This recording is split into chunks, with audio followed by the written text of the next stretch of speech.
रामलीला मैदान में तमाम दिग्गजों का पहुंचना शुरू हो चला है। 3 राज्य के मुख्यमंत्री, महाराष्ट्र के, झारखंड के और हरियाणा के, तीनों राज्यों के मुख्यमंत्री पहुंच चुके हैं। बीजेपी के अध्यक्ष अमित शाह पहुंच चुके हैं।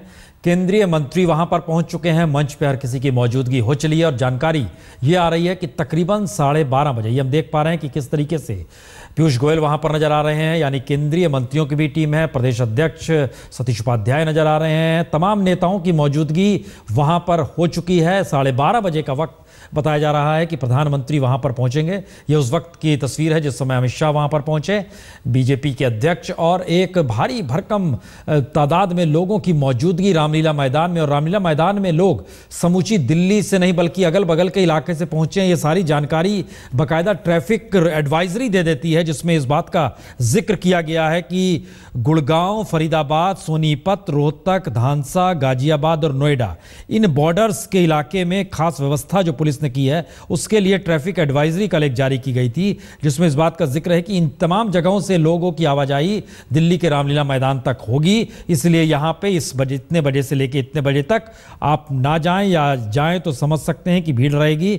और इनको जानकारी दी गई कि आप वहां पर पहुंचेंगे तो कहां पर अपनी गाड़ियों को आपको पार्क करना है। इसका मतलब बहुत साफ है, सिर्फ दिल्ली नहीं बल्कि अगल बगल से तमाम इलाकों से लोग अगर पहुंचेंगे दिल्ली में प्रधानमंत्री मोदी का भाषण सुनने, तो सिर्फ यह भाषण दिल्ली केंद्रित नहीं होगा, दिल्ली के मुद्दों पर केंद्रित नहीं होगा, बल्कि कहीं ना कहीं राष्ट्रीय और अंतर्राष्ट्रीय तौर के मुद्दों को प्रधानमंत्री मोदी अपने साथ जोड़ने की कोशिश जरूर करेंगे और इसका जिक्र जरूर होगा।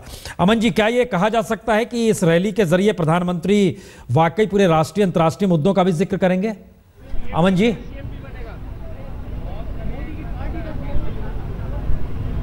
अमन सिन्हा जी, हमारी आवाज अब तक आ रही है?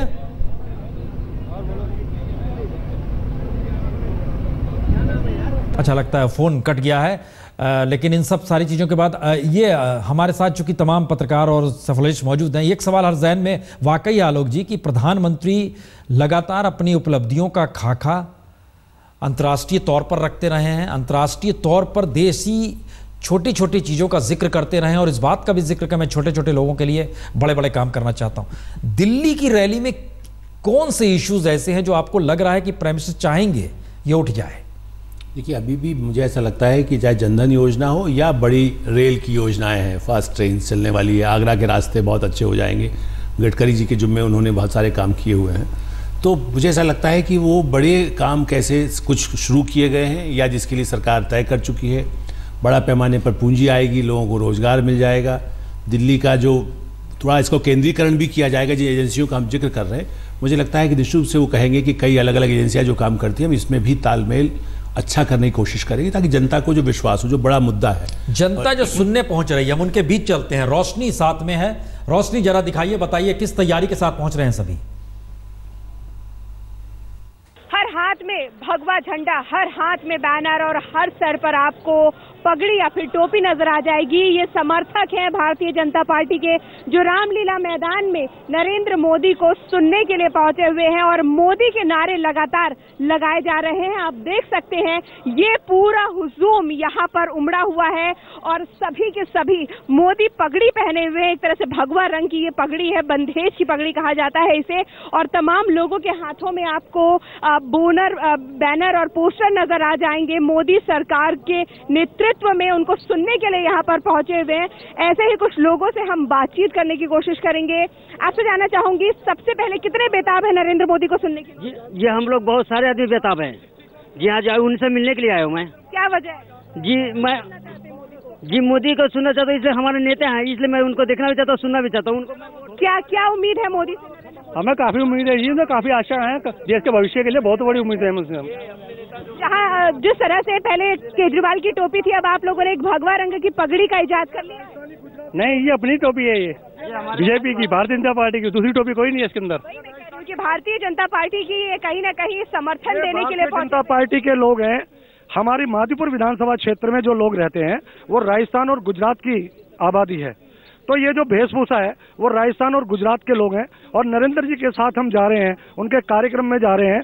बदलाव थोड़ा सा है कि टोपी के बाद अब एक साफा और पगड़ी का भी दौर है। हमारे राजस्थानी, हम तो नरेंद्र जी के जो साहब का आदेश होगा उनका पालन कर रहे हैं, और क्योंकि हम उस क्षेत्र से रहने वाले हैं और हम माधीपुर विधानसभा जीतने जा रहे हैं, तमाम जो समर्थक है वो देख सकते हैं कि हर हाथ में आपको जो भारतीय जनता पार्टी उसका झंडा दिख जाएगा, सर पे साफा है, समर्थक है ये तमाम लोग भारतीय जनता पार्टी के जो नरेंद्र मोदी को सुनने को काफी बेताब है।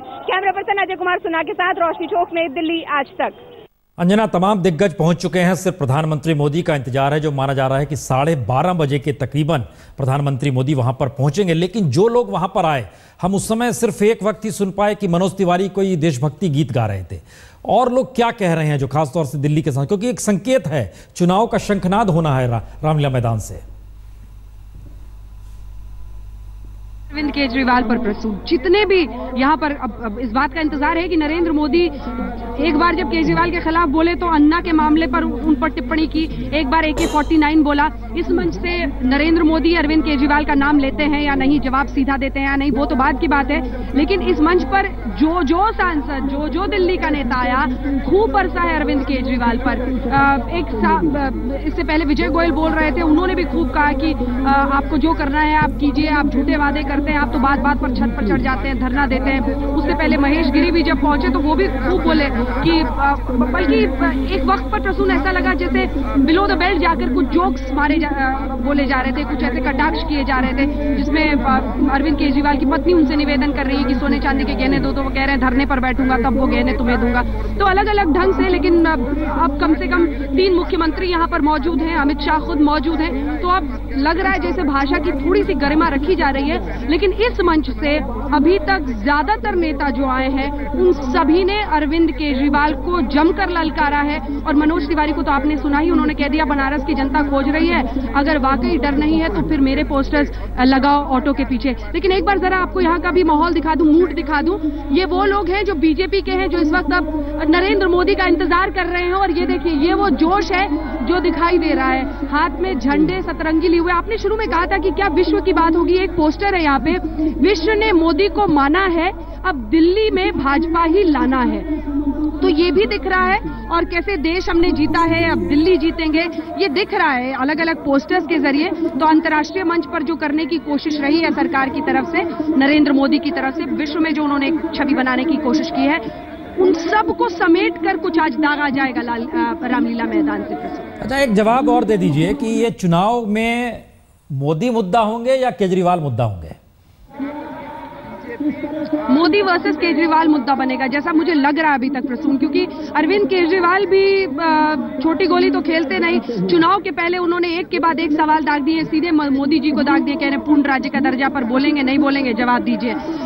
और भी जितनी बातें आप देख रहे हैं, इधर मैं हूं आम आदमी, अगर पोस्टर भारतीय जनता पार्टी के हेडक्वार्टर में लग रहा है, हो सकता है आज तक पर दिखाए जाने के बाद कुछ वरिष्ठ नेता बोले इसकी क्या जरूरत है, लेकिन कुल मिलाकर अब बड़ा घालमेल है। और मुझे लगता है अरविंद केजरीवाल की कोशिश पूरी रहेगी कि पिच कुछ ऐसा बनाऊं कि मोदी वर्सेस केजरीवाल हो। मोदी की तरफ से ऐसी कोशिश हो सकती है कि केजरीवाल का जवाब देने के लिए मेरे बाकी नेता ही काफी हैं, मैं वो शायद इस मंच पर उनका नाम लेने से बचे, जैसा मुझे लग रहा है, लेकिन इंतजार करना होगा। अमन जी, हमारी आवाज अब तक आ रही है? पीछे थोड़ा सा पीछे हो जाइए। हाँ, आ रही है अमन जी? अमन जी, हमारी आवाज अब तक पहुंच रही है?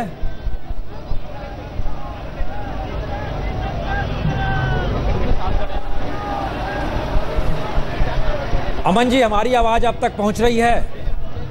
हाँ, आ रही है, आवाज आ रही है। तमाम रैलियां प्रधानमंत्री मोदी ने की है, तमाम रैली और इस रैली में अंतर आप क्या देख रहे हैं? देखिए, जो लोकसभा के समय जो उत्साह था वैसा ही उत्साह मुझे देखने को मिल रहा है, उससे भी कुछ ज्यादा हो सकता है।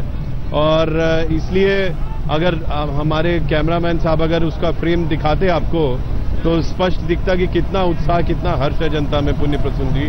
और मुझे लगता है कि विधानसभा चुनाव में जनता ये समझ चुकी है कि वो कांग्रेस या आम आदमी पार्टी को अपना वोट देके अपना वोट जाया नहीं करेगी और स्पष्ट बहुमत से भारतीय जनता पार्टी की सरकार बनवाएगी।